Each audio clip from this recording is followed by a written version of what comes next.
আপনারা ইতিমধ্যে শুনেছেন যে আজকের কি কারণে আমাদের এই সভা। শুধু আজকের এই নামখানার হসপিটালে মনে নয়, আজকের পশ্চিমবঙ্গের বিভিন্ন প্রান্তে ছাত্র যুব মহিলাদের উদ্যোগে, বামপন্থীদের উদ্যোগে বিভিন্ন গ্রামে, বিভিন্ন জায়গায়, বিভিন্ন স্থানে আমরা আমাদের মতো করে প্রতিবাদ আন্দোলনে সামিল হচ্ছি। আমাদের একটা অবস্থান, যখন এখানে আমরা সভা করছি তখন আমাদের রাজ্যের অবস্থান অলরেডি কলকাতার বুকে চলছে।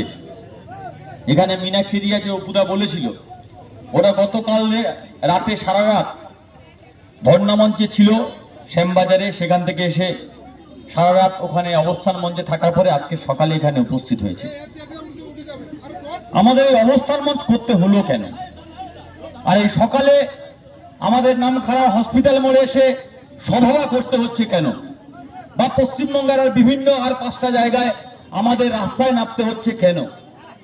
আমরা পশ্চিমবঙ্গ বাসী হিসাবে আমরা এমন একটা জায়গায় এমন সময়ে উপস্থিত হয়েছি, প্রতিদিন এই পশ্চিমবঙ্গের মাটিতে আমার বাড়ির সন্তানটা, আমার বাড়ির মেয়েটা, আমার বাড়ির কন্যাটা, আমার মেয়ে, আমার স্ত্রী, আমার মা, তারা আগামী দিনে এই পশ্চিমবঙ্গের মাটিতে সুরক্ষিত থাকতে পারবে কিনা সেই দাবিকে সামনে রেখে আমরা রাস্তায় নেমেছি।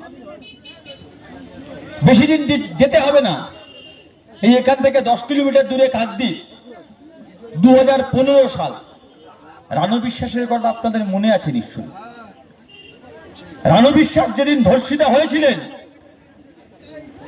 নাবালিকা মেয়েটাকে অপহরণ করে ধর্ষণ করে খুন করা হয়েছিল। বডি 3 দিন পরে যখন থানায় নিয়ে গেছিল তখন আমরা এসেছিলাম কাকদ্বীপ চৌরাস্তার মাথায়, চৌরাস্তার মোড়ে। সেদিন এই মমতা ব্যানার্জির পুলিশ, সেই তৃণমূলের সরকার, সেদিন ওই বডিকে তার বাড়ির লোকজনের হাতে দিতে অস্বীকার করে, পোস্টমর্টম রিপোর্ট কি জানাতে অস্বীকার করে। এবং দুর্ভাগ্য হলো সত্যি সেদিনের যারা ধর্ষণে অভিযুক্ত ছিল তারা আজকেরও প্রকাশ্য দিবালোকের দিনের আলোয় ঘুরে বেড়াচ্ছে। কয়েকদিন আগে তারা জামিন পেয়েছে। তাহলে এই সরকারটা কাদের? শুধু কি কলকাতার আরজি করে তিলোত্তমার ঘটনা না, কাকদ্বীপ থেকে কামদুনি, কামদুনি থেকে গেদে, গেদে থেকে হাঁসখালি, হাঁসখালি থেকে ধূপগুড়ি, পশ্চিমবঙ্গের প্রতিদিন বিভিন্ন প্রান্তে এই সরকারের সময় ধর্ষণের ঘটনা বেড়ে চলেছে। সরকার, আমরা তো বলছি না যে তৃণমূল ধর্ষণ করেছে, আমরা বলেছি একবারও, কোথাও মাইকে বলেছি? আমরা বলেছি একবারও যে আরজি কর কাণ্ডে অভিষেক ব্যানার্জি যুক্ত আছে? বলেছি কোথাও? বলিনি। আমরা বলেছি যারা ধর্ষণ করেছে তাদেরকে শাস্তি দিন। যারা ধর্ষণ করে, যারা ধর্ষণকারী, তাদের কোনো রাজনৈতিক রং হয় না, তাদের কোনো ধর্ম হয় না, তাদের কোনো বর্ণ হয় না, তাদের কোনো জাতি হয় না, তারা সমাজের নিকৃষ্ট কীট। যারা সময় পেলে রাতের অন্ধকারে ওই গর্ত থেকে বের হয়ে আসে আর এই বিষাক্ত ছোবল দিয়ে আমাদের সমাজকে প্রতিদিন ক্ষতবিক্ষত করে। তাহলে আপনি সরকার, আপনার দায়িত্ব কি, আপনার কাজ কি? যারা এই ঘটনাগুলো ঘটায় তাদের বিরুদ্ধে শাস্তি নেওয়া, ব্যবস্থা নেওয়া। আপনি সরকার, আপনি ব্যবস্থা গ্রহণ করেছেন। সেদিন মনে আছে 8 তারিখে এই রাজ্যের প্রয়াত প্রাক্তন মুখ্যমন্ত্রী বুদ্ধদেব ভট্টাচার্য প্রয়াত হয়েছে। 9 তারিখে ওনার মরদেহ হসপিটালে দান করা হয়েছে। আমরা সেই মিছিলে যখন ছিলাম তখন আমাদের কাছে খবর এলো যে আরজি করে একটা ঘটনা ঘটেছে। একজন তরুণী ডাক্তারকে নৃশংসভাবে, আমি পাশবিক বলবো না কারণ পশুরাও এমন কোনো কাজ করে না, নৃশংস নারকীয় ভাবে তার উপরে অত্যাচার চালিয়ে, শারীরিক অত্যাচার চালিয়ে তাকে নৃশংসভাবে খুন করা হয়েছে। আমরা অতীতেও এই রাজ্যে আমরা দেখেছি যখন এরকম কোনো ঘটনা ঘটে তখন এই রাজ্যের পুলিশ, এই রাজ্যের সরকার সেই ঘটনাকে ধামাচাপা দেওয়ার চেষ্টা করে। আমরা যখন আমাদের নেতৃত্বরা, এই মীনাক্ষীরা ছিল, ছাত্র যুব নেতৃত্বরা ছিল, দেবাঞ্জনরা ছিল, ওরা যখন হসপিটালে গেল, হসপিটালে বাড়ির লোকজন বলছে যে আমার কাছে যখন প্রথম ফোন আসে হসপিটালের পক্ষ থেকে বলা হয় আপনার মেয়ে সুসাইড করেছে। খবর শুনে যখন হসপিটালে এসছি বন্ধুরা বলছে না, সুসাইড হয়নি, আপনার মেয়েকে নৃশংসভাবে খুন করে, রেপ করে হত্যা করা হয়েছে। পুলিশ এসে এমন ভাবে ঘিরে আছে, রাজ্যের মুখ্যমন্ত্রী বা অভিষেক ব্যানার্জি যখন কোন এলাকায় যায় যেভাবে পুলিশ ঘিরে থাকে সেইভাবে গোটা হসপিটাল চত্বর পুলিশ ঘিরে আছে। তার মেয়ের মরদেহ পড়ে আছে, বাবা মাকে মেয়ের কাছে যেতে দেওয়া হচ্ছে না।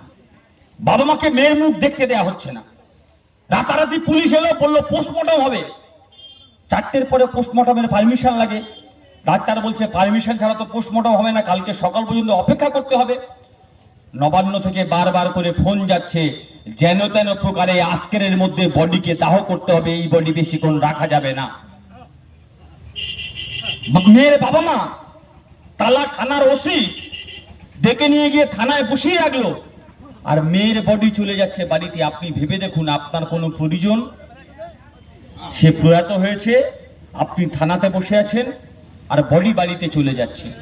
এলাকার তৃণমূলের কাউন্সিলর গিয়ে সই করছে যে আমি মেয়ের অভিভাবক। ওখান থেকে বাবা মা যায়নি, রাতারাতি ওখান থেকে নিয়ে চলে যাওয়া হলো পুলিশের কনভয় করে শ্মশানের মধ্যে। শ্মশানে গিয়ে দাহ করে দেওয়া হলো, বাবা মার কাছে পর্যন্ত ঘেঁচতে দেওয়া হয়নি, বাড়ির লোকজনদের শ্মশানের মধ্যে ঢুকতে দেওয়া হয়নি। আমাদের প্রশ্ন, কাকে আড়াল করতে চাইছেন, কাকে বাঁচাতে চাইছেন? তাহলে বুঝতে হবে, সরকার যখন বাঁচাতে চাইছে আমাদের বুঝে নিতে অসুবিধা হচ্ছে না। ঠাকুর ঘরে কেড়ে আমি কলা খাইনি, আমরা তো প্রথম দিন থেকে বলিনি যে তৃণমূল যুক্ত আছে।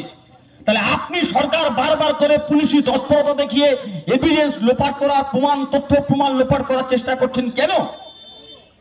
পোস্টমর্টম রিপোর্টে বলছে এই ঘটনা একজন ঘটাতে পারে না, একাধিকজন জড়িত আছে। এখনো পর্যন্ত ধর্ষণে অভিযুক্ত মাত্র একজন গ্রেপ্তার হয়েছে, একজন।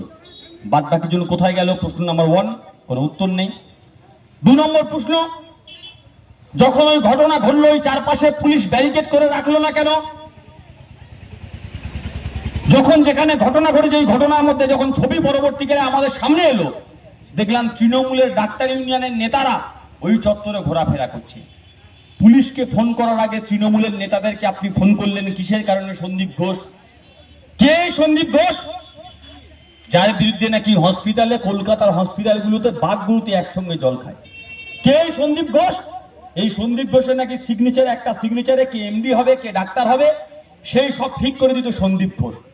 কি কি অভিযোগ আসছে সরকারি হসপিটালের বিরুদ্ধে আমি জানি না অভিযোগের সত্যতা কি। যদি সত্যি সত্যি যে অভিযোগগুলো এসছে এগুলো যদি সত্যি প্রমাণিত হয়, তাহলে আমাদের তো চিন্তা করতে হবে। হসপিটালে ভর্তি করার আগে 10 বার পশ্চিমবঙ্গের মানুষ চিন্তা করবে। বলছে হসপিটালে ভর্তি করার সময় পোস্টমর্টমের পরে আপনার প্রিয়জনের শরীর থেকে অর্গানগুলো খুলে, কিডনি খুলে, হার্ট খুলে, লিভার খুলে নাকি বিক্রি হয়ে যেত, পাচার হয়ে যেত। 42 লাশের নাকি কোনো হিসাব নেই, 42 লাশ নাকি পাচার হয়ে যেত। তাহলে আসলে মূল উদ্দেশ্য হচ্ছে সরকারি স্বাস্থ্য দপ্তরের দুর্নীতি যাতে সামনে না আসে, তাই যত দ্রুত সম্ভব ধামাচাপা দিয়ে দাও। এই পুজো আসছে না, পুজোর সময় যদি কাকদ্বীপে মার্কেটিং করতে যান দেখবেন বড় বড় দোকানগুলোতে বাই 1 গেট 1 ফ্রি, একটা কিনলে আর একটা ফ্রি অফার দেয় না পুজোর সময়? অফার দেয় তো। তৃণমূল যখন 2011 সালে প্রথম পশ্চিমবঙ্গের মাটিতে এসেছিল তখন তৃণমূলও অফার দিয়েছিল, সরকার কিনলে ধর্ষণকারী ফ্রি, সরকার কিনলে চুরি ফ্রি, সরকার কিনলে খুন ফ্রি, সরকার কিনলে কাটমানির টাকা ফ্রি। এই সরকারটা যতদিন থাকবে আপনারা সব ফ্রিতে পাবেন। আর তাই তো প্রকাশ্য দিনের আলোয় যারা ধর্ষণ করেছে তারা বুক ফুলিয়ে ঘুরে বেড়ায়। তাই তো এই সরকারটা আসার পরে যারা চাল চুরি করে, ডাল চুরি করে, ত্রিপল চুরি করে, এই নামখানাতে আইলা বিধ্বস্ত হওয়ার পরে নদী বাঁধের জন্য যে টাকা আসে সেই টাকা চুরি করে, তারা বুক ফুলিয়ে নেতা মন্ত্রী এমএলএ হয়ে আপনাদের মাথার উপরে ছড়ি ঘোরায়।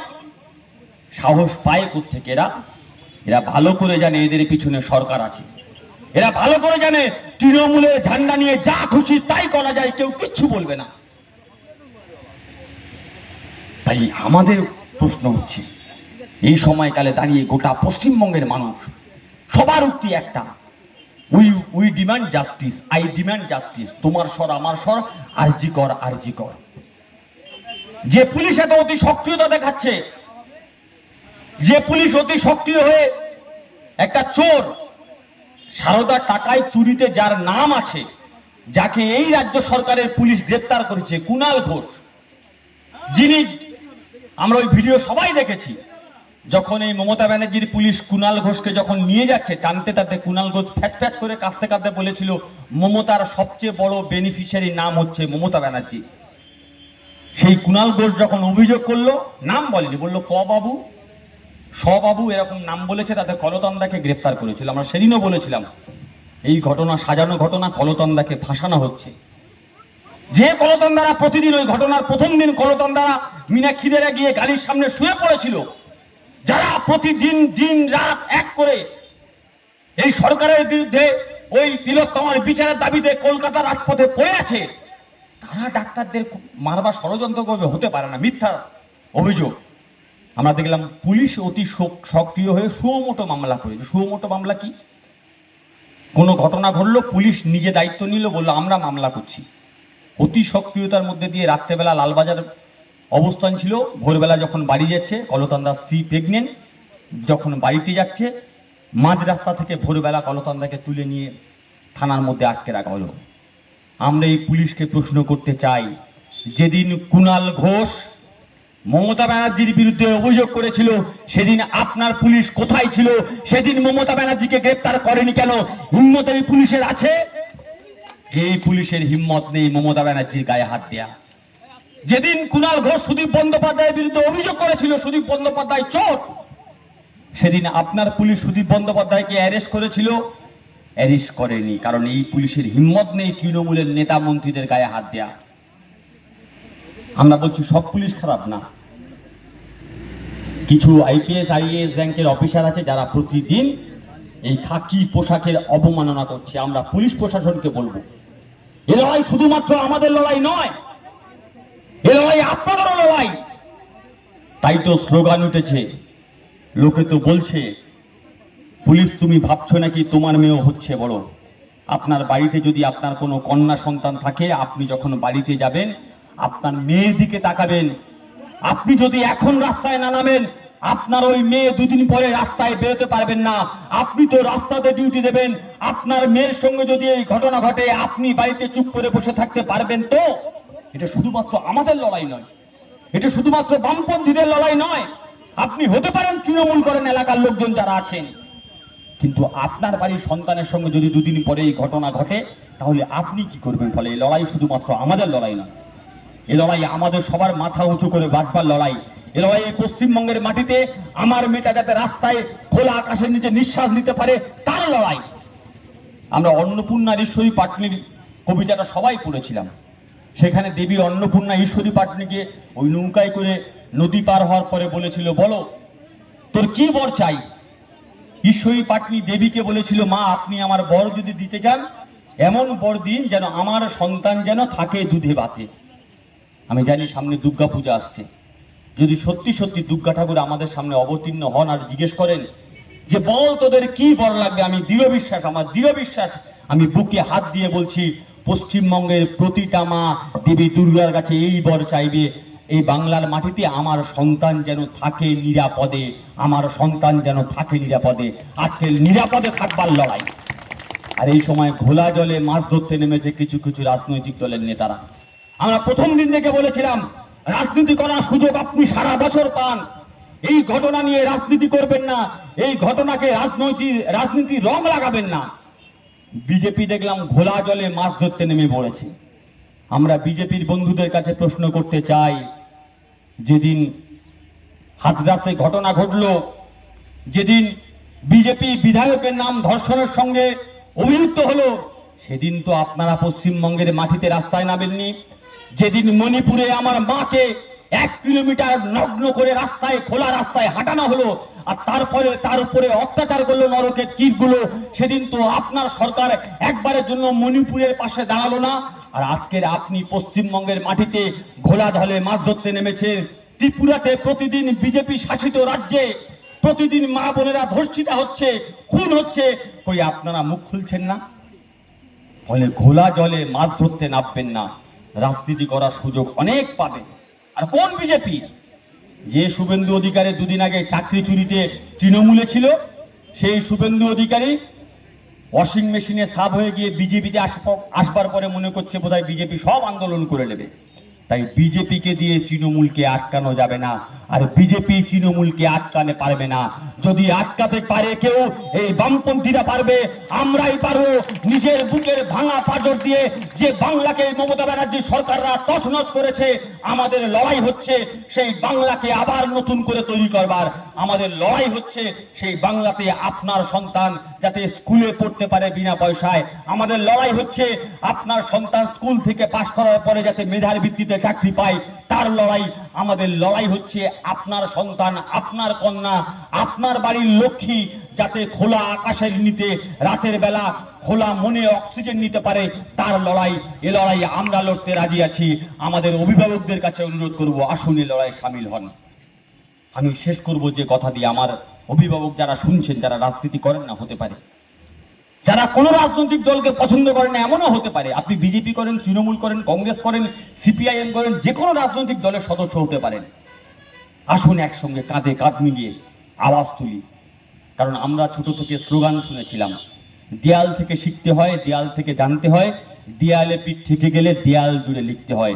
ওই যে বাসে যখন ওটা কন্ট্রাক্টর বলে না, এই যে দাদা পেছনের দিকে যান, পেছনের দিকে যান, বাসে যতই ভিড় থাকুক দেখবেন কন্ট্রাক্টর বলে দাদা পেছনের দিকে যান।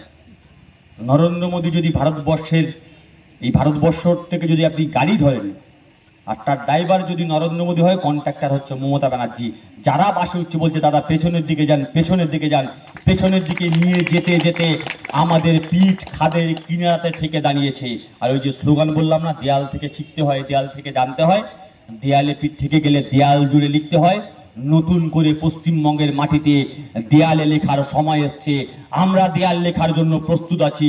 আমরা আহ্বান করছি, আসুন একসঙ্গে কাঁধে কাঁধ মিলিয়ে আমার সোনার পশ্চিমবঙ্গকে আবার ফিরিয়ে আনি, যে পশ্চিমবঙ্গে আপনার সন্তান সুরক্ষিত থাকবে।